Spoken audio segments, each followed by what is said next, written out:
Hey everyone, welcome to our ankle and wrist strength and stability class.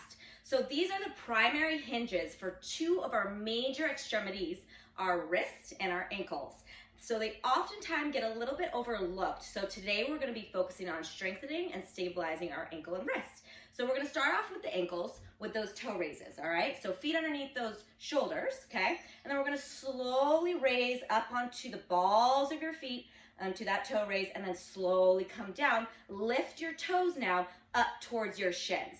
So we're going to be doing a plantar flexion, raising up on the balls of your toes, and then slowly coming down to do that dorsiflexion movement here, okay? So we're just basically alternating between that toe raise and lifting up your toes towards those shins, all right? So it's a nice, small, micro movement, but trust me, you will feel this. You will start feeling this in your ankles. Micro little muscles and the more intricate areas. Exactly. So one more round here. Okay, so we're gonna do one more toe raise here, all the way up. Nice. Slowly coming down, lifting up those toes towards your shins. Great. Now we're gonna shake that out. We're gonna do our single leg swing. So feel free to grab a wall if you need to, or the point is to try and stabilize on that standing leg. So we're gonna be doing our single leg swings here, just slowly, nice and slow, no need to speed. All right, so we're just slowly swinging that leg forwards and backwards, having a slight bend in that standing leg. All right, if you feel comfortable and confident, go ahead and release that hand off that wall, because the point is to try and challenge that standing leg, that ankle stability, right? Yeah, you can feel, I can see your ankle working, I can feel mine. Yeah, so and it even the really core. challenges that standing leg. You're going to feel it in your calf all the way down to your ankle, all right? All right, let's hit the other side now, okay? So grab that wall, or feel free to do it hands-free, okay? So slowly move that leg forwards and backwards, keeping those hips nice and square, all right? And slightly bend that leg, that standing leg, all right? So the instability created by that swing of that non-weight bearing leg is exactly what the muscles in your standing leg and ankle need, right? To build up that strength. You can do this just right out at the barn too. You're standing waiting. Exactly. Yes, you can do it anytime, anywhere, these movements, all right? Okay, so finally, shake it out here, shake, especially that standing leg, you're gonna feel that. We're gonna be doing our single leg running man, all right?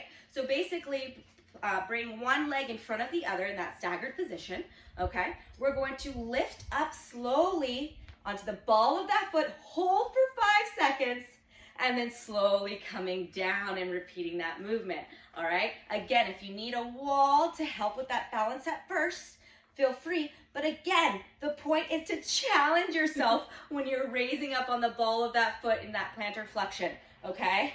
Nice, hold it.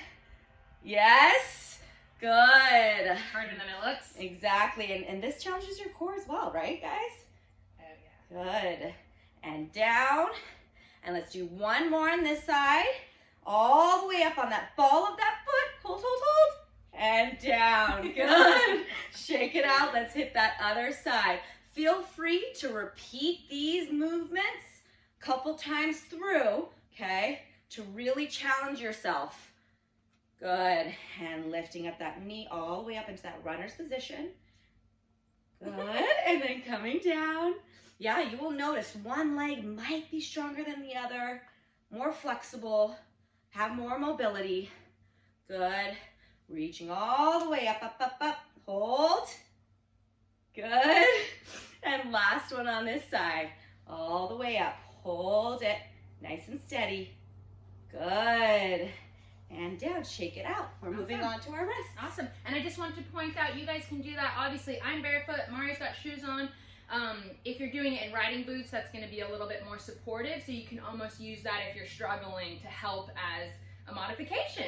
So we're going to take it down onto the ground with our wrists. So we're going to start with our flips. So you can do this in the air, or if you have a wall. So we'll just show you the general movement. You're just coming up slow, and then like you're painting that fence.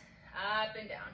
This can also be good reminder for your posture, checking in with those shoulders down away from the ears, especially as you lift and paint. So Mari's gonna keep doing that version just to show you. If you have a wall, you'll see you'll just be moving up and down that wall. Really finding that range of motion, and then also developing the strength to flex in each direction. We'll just go up and down. One more time. Awesome. Good. From here, we're going to do our around the world. So just planting the hands, spreading out through the fingertips, and make a note of almost lighting up in the fingertips. So you might see a little bit of white in your nails. So you're really active in the full palm. And then as though your forearm was a big wooden spoon, you're going to start to stir gently, making circles. So we're going to go 5 or so in each direction. And notice if you have a tendency to sink weight into that crease of the wrist, really spreading it out to the fingers. You can make your circles bigger or smaller as needed, and then reversing directions.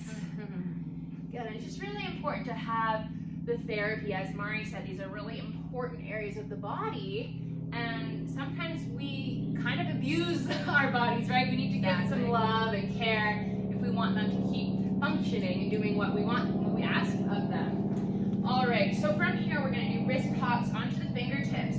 You can start on your hands and knees with not a lot of weight on the hands, and the general motion is just pressing and popping, and then weight bearing on the fingertips, and then just coming back down. So you can continue like so, popping up and down. Now, if you do want to add a little bit more challenge, then you can slide the knees back slightly, and that's just going to give you a little bit more weight there, right, on the wrists. Eventually, you can even almost be in a full plank, right, as a gymnast might do.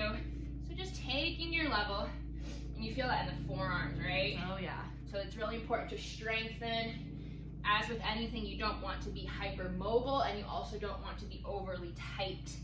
Looking for that balance. We'll just do one more. Good. And then that's basically everything that you can do. You can do this before you ride, after you ride, or vault, at home, any time of day. We hope you guys enjoyed that, and we'll see you again soon for more videos.